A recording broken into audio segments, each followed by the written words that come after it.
Hey guys, Arm&Gun here today with a rare, weird looking, but somehow oddly beautiful, oddly satisfying firearm. This is an HK P7 M10. So Heckler & Koch, but P7 M10. Now you're used to seeing the P7 PSP, or maybe the M8 or the M13. The M10 is a whole nother animal.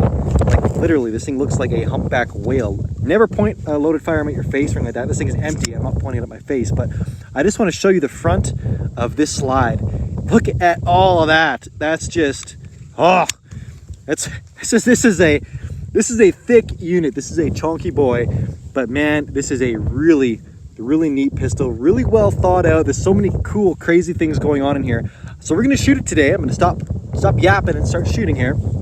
And then once we got a mag through it, we'll go through some of the ergonomics and some of the cool features. Otherwise, if you want to learn more, I'll have a separate video that goes through the overview of this thing. We're also going to do a video taking it apart as well. Really cool gun.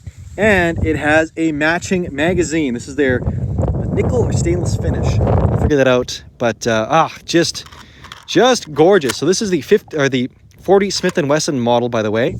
And fun fact, the M10 magazines are interchangeable. They'll work in an M13 and they'll hold 13 rounds at 9mm still. Anyways, let's test this out. Note the firing pin indicator back here. This is the squeeze cocker. So as you'll note right now, I'm still pointing down range. It's a dead trigger. There's no external safety. This is the mag release. So nothing going on, but I gotta cock this thing, squeeze it. Note the firing pin indicator. And now the trigger's live, and now we're gonna take a shot. Wow, actually, this is really not a bad shooter. I was expecting this to be a lot harder recoiling. 40 Smith & Wesson is a higher pressure round relative to 9mm. And usually you can feel it, but with this also is a short barrel. This is a 107mm barrel, so just over 4 inches. But I gotta say, this feels really nice. Having shot M13s and PSPs, which are known for being fairly snappy, this actually feels pretty nice. You'd actually expect this to be pretty hard too, because there's so much mass up here moving around. But I don't know. I gotta say, this is a pleasant shooter.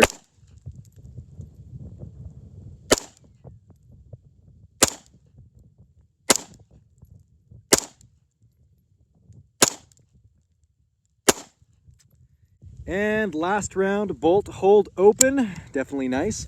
This is a 10-round mag, that's how they came from factory. Partly the naming, the nomenclature there, M10.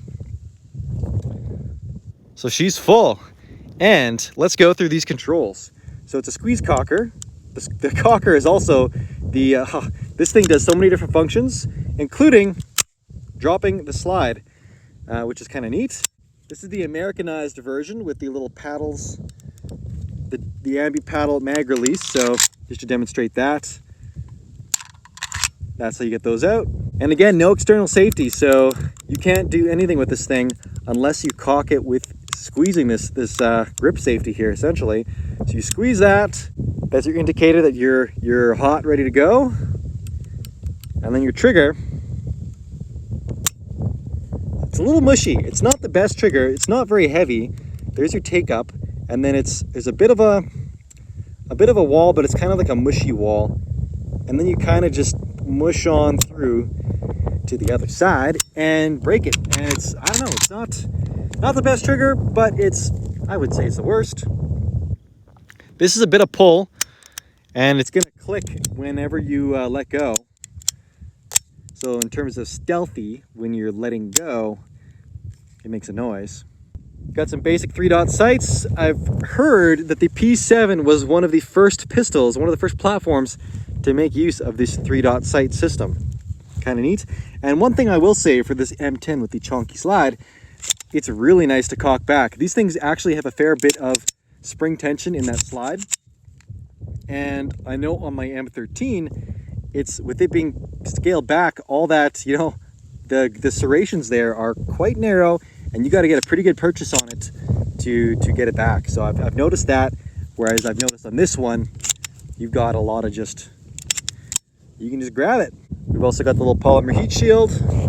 Polymer grips, you can swap these out for wood grips if you so choose. One other really cool feature about this gun that I'll get into more detail with in the main overview and then disassembly is this is not just a simple straight blowback gun.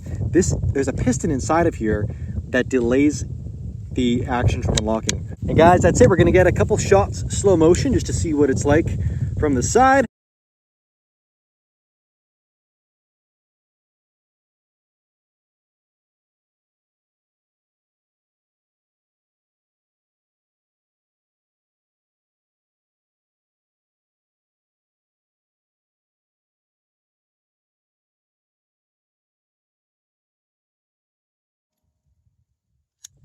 Well guys, thanks a lot for tuning in today. If you like the content, please consider like, subscribe, share, comment, do all the things. They all really do help out the channel, getting the videos out there. And if you really want to go the extra mile, hit me up on Patreon. I really do appreciate that. This channel is basically 100% supported via Patreon.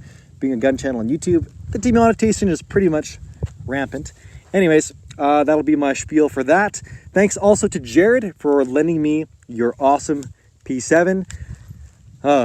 Really cool gun. Really cool gun. Anyways, that's it. Thanks a ton, guys. Arm and Gun out.